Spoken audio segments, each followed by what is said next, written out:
कि सोनकाद ऋषियों ने बड़ा ही सम्मान किया श्री सूत जी महाराज का और कहने लगे, महाराज जो आपके अंदर ज्ञान है, हम आपकी उम्र को, तुम्हारे बल को, तुम्हारी उम्र को वंदन नहीं कर रहे हैं। अगर हमने आपको नमस्कार किया है, प्रणाम किया है, तो आपके ज्ञान को प्रणाम किया है, ना आपके बल को और ना आपकी उम्र को देख करके।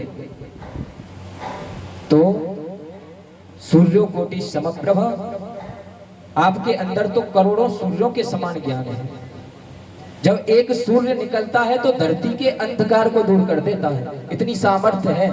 अब आप सभी सोच सकते हैं, अगर इसी तरह से करोड़ों सूर्य निकले और उनकी रोशनी कितनी होगी। ये ज्ञान में रोशनी है।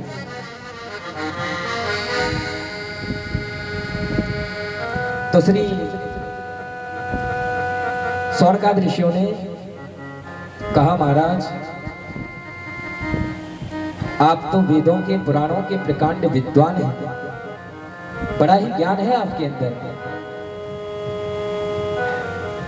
और जब आप जैसे ज्ञानी आ ही गए हैं तो हम जिज्ञासा करना चाहते हैं, आपसे कुछ पूछना चाहते हैं। और देखो, ऋषियों का, महात्माओं का केवल यही भाव रहता है, वो अपने लिए जिज्ञासा नहीं रखते हैं, क्योंकि ये जो महात्मा हैं ये भी बड़े ज्ञानी हैं, लेकिन ये सोच रहे हैं कि ये जीव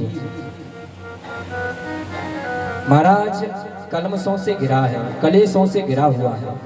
जो ये जीव करता है इसे भोगना पड़ेगा। और आगे कलयुग आएगा, कलयुग में तो जीव की स्थिति ऐसी हो जाएगी महाराज कि सब कुछ वो अपने धर्म को ही भूल जाएगा, अपनी संस्कृति को भूल जाएगा कि हमारा धर्म है क्या, और हमेशा गलत कार्यों में लगा रहेगा। और उसका परिणाम ये होगा कि बड़े ही दुख झेलने पड़ेंगे, बड़े ही दुख झेलने पड़ेंगे इसे। तो ये सोच करके आज ऋषियों ने जिज्ञासा की कि महाराज देखो, हम आपसे ये पूछना चाहते हैं,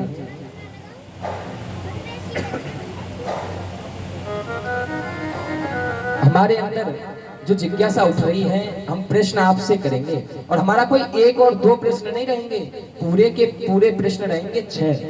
हम आपसे 6 प्रश्न करेंगे और हमें आप समुचित रूप से उन 6 प्रश्नों का उत्तर देंगे। और ये जो 6 प्रश्न हैं कौन से हैं? तो श्री सूत जी कह रहे हैं कि बिना देर लगाए आप प्रश्न रखें, अपनी जिज्ञासा रखें, और मैं आपके प्रश्नों का समुचित रूप से उत्तर दूंगा।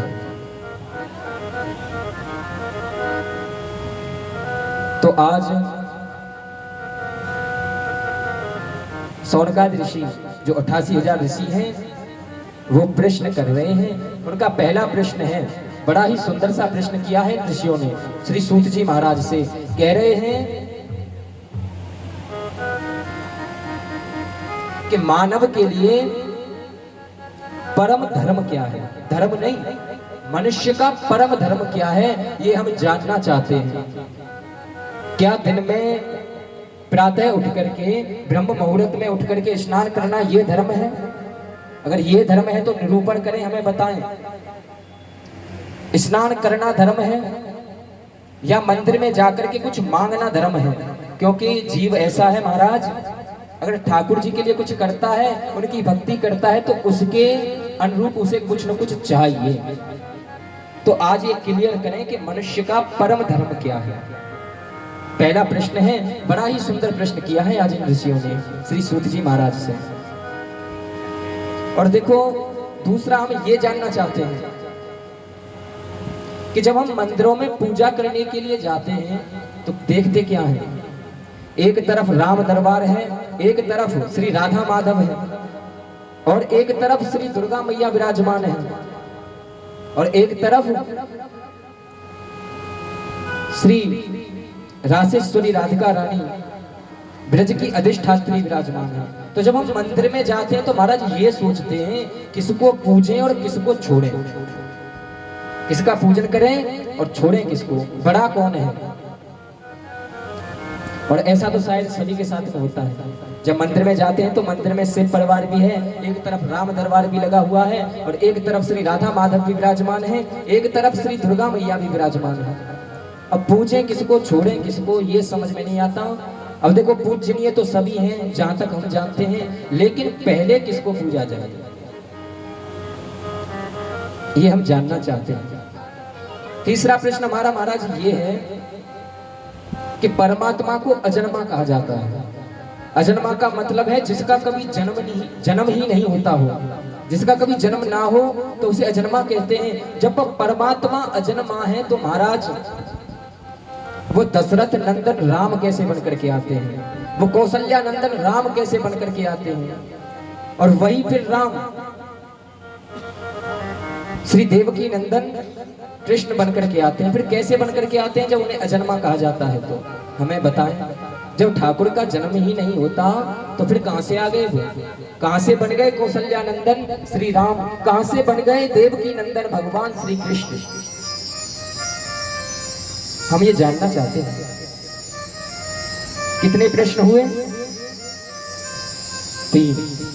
देखो कथा में ध्यान दें कि एक एक शब्द श्रीमद् भागवत का बड़ा ही बहुत कुछ मोल लाता है अगर हम उसे अच्छे से समझें, सुने।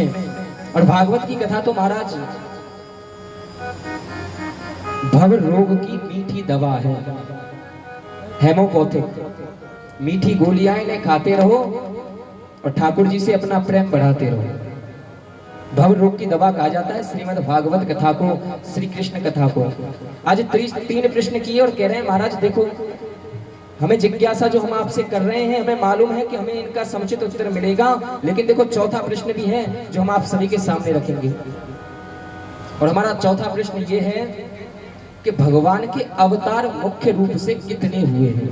कितने अवतार हैं भगवान के? कोई कहता है महाराज भगवान के 2 अवतार हैं, कोई कहता है कि भगवान का 1 अवतार हुआ है, कोई कहता है कि भगवान के 12 अवतार हुए हैं, कोई कहता है कि भगवान के 24 अवतार हुए हैं, और कोई कहता है कि हरि अनंत, हरि कथा अनंत।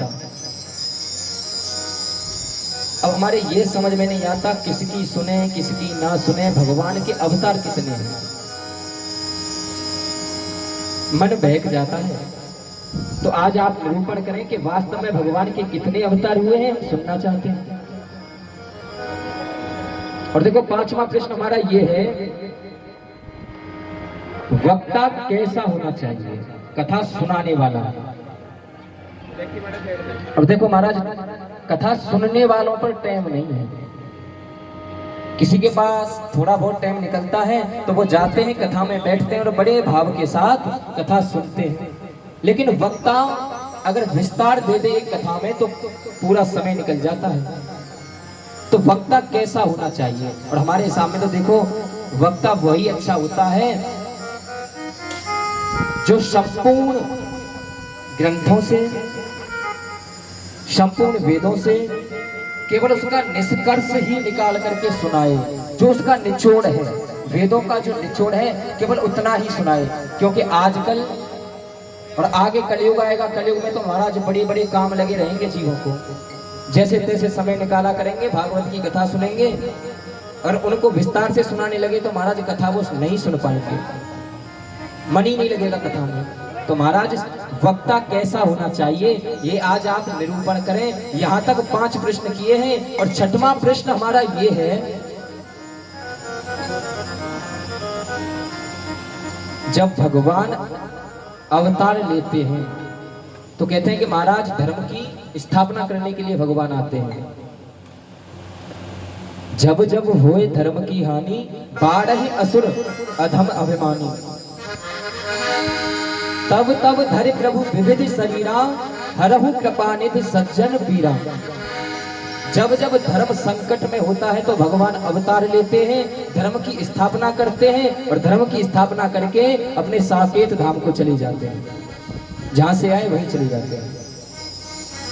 तो जब भगवान धर्म की स्थापना करने के लिए इस धरातल पर आते हैं, इस मृत्यु लोक पर आते हैं, तो वो भगवान जब चले जाते हैं तो ये धर्म किसकी शरण में जाता है? ये धर्म जो है किसकी शरण ग्रहण करता है? हमें आप बताएं। ये हमारे 6 प्रश्न हैं। और महाराज हम बड़े ही प्रेम के साथ ये प्रश्न आप सभी के, इन ऋषियों के सामने भी और आपके सामने भी रखे हैं। आप इनका निरूपण करें और हमें समझाएं।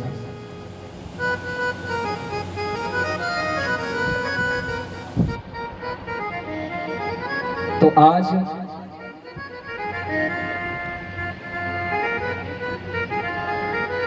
सूत जी महाराज कह रहे हैं कि देखो जो आपने प्रश्न किए हैं एक से एक बढ़कर के आपका प्रश्न बड़ा ही सुंदर है, ये हर एक व्यक्ति को करना चाहिए। लेकिन सुनो, जब आपने प्रश्न किए हैं तो मैं अपने गुरुजी का ध्यान धरता हूं और गुरुजी को वंदन करके आपके प्रश्नों का समुचित उत्तर मैं आप सभी को दूंगा। विराजमान रहें।